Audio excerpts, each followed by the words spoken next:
Hello everybody, my name is Grayson. I am the programmer and driver for Team 21050A out of McGee, Arkansas. And this is my little overview of Vex Tipping Point. Yes, this is a low quality image, I'm very sorry. A little bit of background about myself before I start. I've competed in Vex for 3 years, this will be my 4th. I'm currently going to be a junior in high school for this season. I competed in Turning Point, Tower Takeover, and Change Up. 2 out of those 3 seasons, I was a Worlds qualifier, although we did not attend during the change-up season. Um, that's about it. I played those 3 games very much, enjoyed them all, went to about 10 events the first 2 years, went to about 6 last year. It was very fun, but now we have a new game, and it's time to start some strategies. So a little bit of a primer for some new teams or some older teams that just haven't really looked at the game yet. Vex Tipping Point, 12 by 12 field with 7 mobile goals, 2 platforms, 2 alliances made up of 2 robots each, 72 total rings split between rings that start on the field, preloads for every robot, and match loads for every alliance. So let's go ahead and talk about what we're going to talk about today. We're going to mostly cover some specific game rules. I don't think any general game rules will really be covered because those are the same every year, even though they're all really have common sense. Don't be mean to each other. Don't do anything bad. Offensive robots will always get benefit of the doubt. Don't trap for more than 5 seconds. Trapping is defined by trapping someone in a 1x1 tile space, which is 2 feet by 2 feet. So don't do that. It's bad. The manual will be updated, and the Q&A will always be updated, so make sure you look at that. The Q&A does not open, however, until June 7th, which is 2 weeks from today. June 7th is that Monday. So let's go ahead and cover SG1. SG1 is when you're starting a match, there are a lot of rules because in games, unlike Turning Point was one where it was very simple on how to start. You start in that 18 by 18 by 18 cube on that foam tile that was designated. There were 2, either front or back. That was all. Tower Takeover, it got a little bit more complicated. You could start anywhere along the wall. Then in Change Up, it was you could start anywhere in this highlighted area where it was like your wall, but a foam tile from your wall. This year, it is a 2x2 area off of your wall, which means eventually we're just going to be able to start anywhere on the field with the progress we're making. So anyway, there are some rules, some specifics for how you have to start. You have to start touching a foam filled tile somewhere on this front spot right here. You can't start up here. You have to start on this same area that you would start in and change up. Okay? You can't touch any gray foam tiles outside of that area. So, you can start up here. Like, you can start up here, but you have to be touching a tile back here. That is going to be a rule that gets a lot of people in trouble because they're not going to understand it. But it will obviously be fixed. They'll get it eventually when they read the manual. But you have to make sure you read these manuals in detail and understand the words because they are very specific with these rules. So what this is saying is A and B combined say you have to touch somewhere in here, but you don't have to be fully contained in it. You can touch anywhere in here, but you cannot touch this tape or past it. Okay? Another one, not contacting any scoring objects outside of a preload. So you get these 3 preload rings for your robot, and the other one can get 3. You can choose to not use these preloads and use them as match loads, but why would you? Using the things that they give you without having to intake them and without possibly error, you should take that and run with it. It is very useful. Anyway, now on to Rule D. You cannot contact another robot. Don't touch your partner. It doesn't work. That's one that even if it wasn't a rule, you shouldn't really do it because that can end badly. You can't touch the platform. The platform is this right here. Now, you can get another thing that's very specific with these rules. You could get as close to something as you want to, as long as you're not touching it. I know here in Arkansas, I'm sure it's the same with everyone else. We use paper to test a lot of the time. This year, we had an Auton from a middle school team here in McGee that started up against the middle goal and change up, and they were literally like right next to it. So we had to paper test them like every time they lined up. All right. And then lastly, contacting no more than the 3 preloads.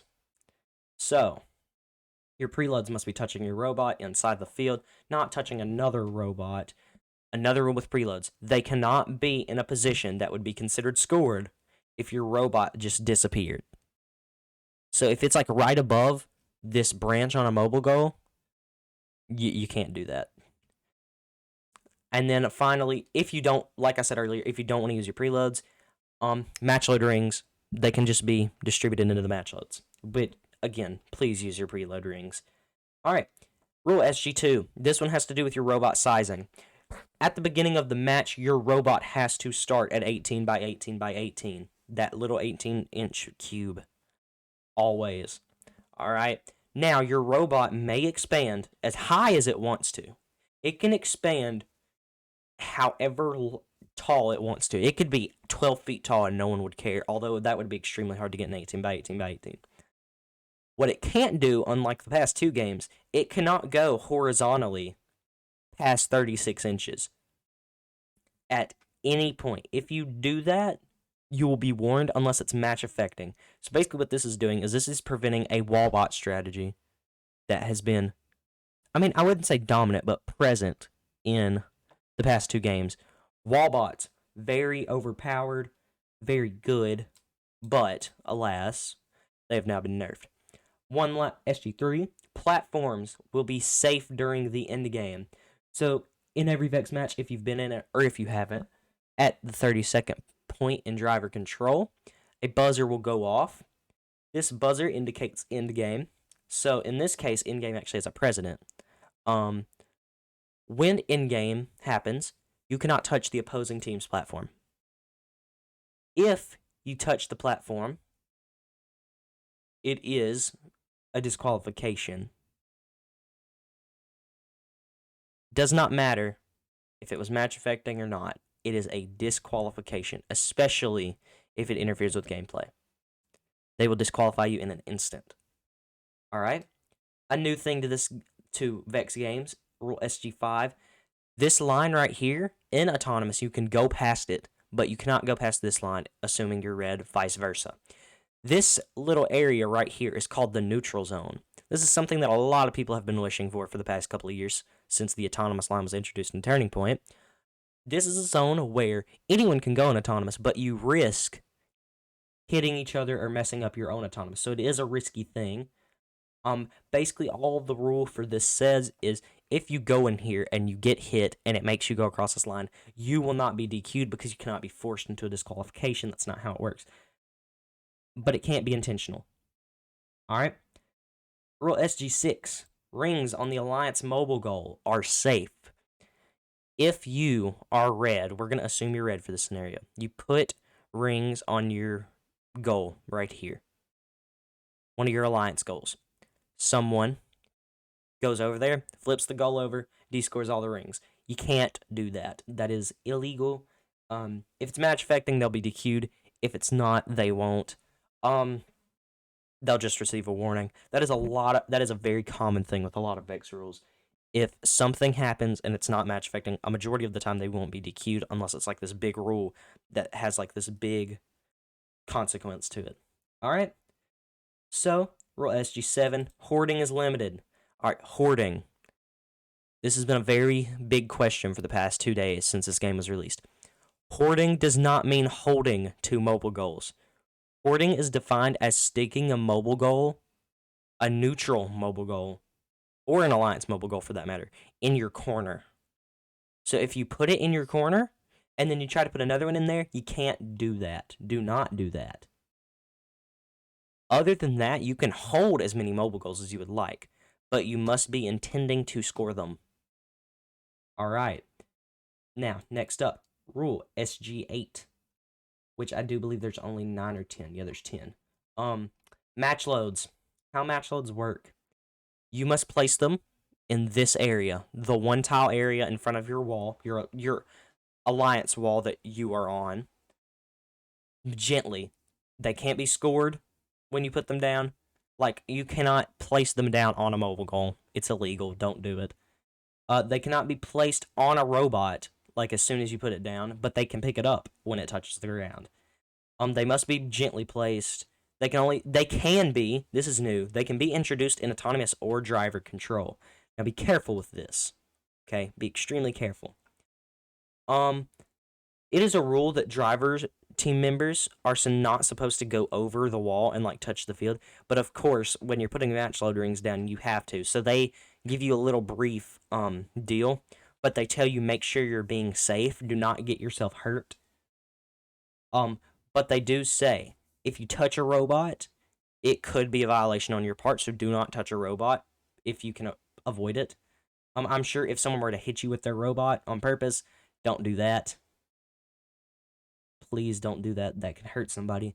SG9 and SG10 are very basic rules. They're a rule every year. I'm surprised they're not a general game rule at this point. Keep scoring objects in the field and use them to play the game. Don't do anything else with them. Do not stand on the platforms. Do not throw the rings at each other. Do not eat the mobile goals. Although I don't know how you would eat a mobile goal, but leave it to somebody in Vex. Alright, now onto some robot rules that are important. This year, no more Cortex. It is only V5. So, if you're a Cortex competitor, you're going to need some V5 or you cannot compete. Custom plastic is still allowed in a limited amount. So, be wary of that. Limited amount of electrical tape is still allowed. They have said, here are the situations. Securing a connection between two wires, labeling wires and motors, covering the back of license plates, for the purposes of preventing leaks on pneumatic fittings. Any other application that's a non-functional decoration. You can buy some Vex screws, nuts, and washers that are not from Vex. So you can go to your local Ace or something and buy some screws. They have the listed screws in the manual, which I would suggest looking at. I'll put a link to that in the description. And now they have upped it to 2.5 inches long. I don't know if it was like that last year, but I don't think it was because they used to only allow 2-inch screws. Well, now you can get 2.5 ones.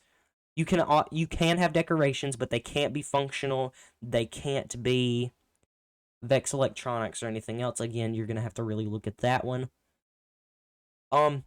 They will make new Vex parts legal. They'll release Vex parts during the season. They're a company, they kind of have to. They will be legal when they release them, if they say they are legal for VRC. So make sure if you see a new product be released that it says it's VRC legal. This year, another new thing, the motor limit. You can use up to 8 smart motors. So you can have 8 smart motors. Okay, new this year, pneumatics are pretty much air motors. That's how they work. Taran Meyer is going to be releasing a tutorial on how to use pneumatics because there are a lot of people that are going to use them this year for the reason I'm about to tell you, and he knows how to use them and a lot of people don't, so I'll put his channel in the description. You get 2 pneumatic tanks now, and they do not cost you motors, so pneumatics are almost a must on your robot. If there is a product that you need to really push to your coach to give you that extra boost, pneumatics are going to be it because that will save you a motor or 2 motors in a place where you might need them. Other than that, that's about it. Please do not mod anything. Please, that's a electronic. Just don't do it. It's not good. With that being said, let's talk about some things that I'm experienced with. Coding. Sensors are very important if you want to make that extra step. There are so many tutorials on YouTube everywhere about what to do and how to do it. Building, same thing. If you want to take that extra step, YouTube is a great place, especially during the summer when you have free time. You can do that. You can save all this information. You could start on your notebook now. You could start on your robot now. But overall, please go ahead and start with your Vex competition research and all of this documentation because it can help you tremendously throughout this season. Alright? I am Grayson from Team 21050, and I'm signing off, guys. I hope you enjoyed this video.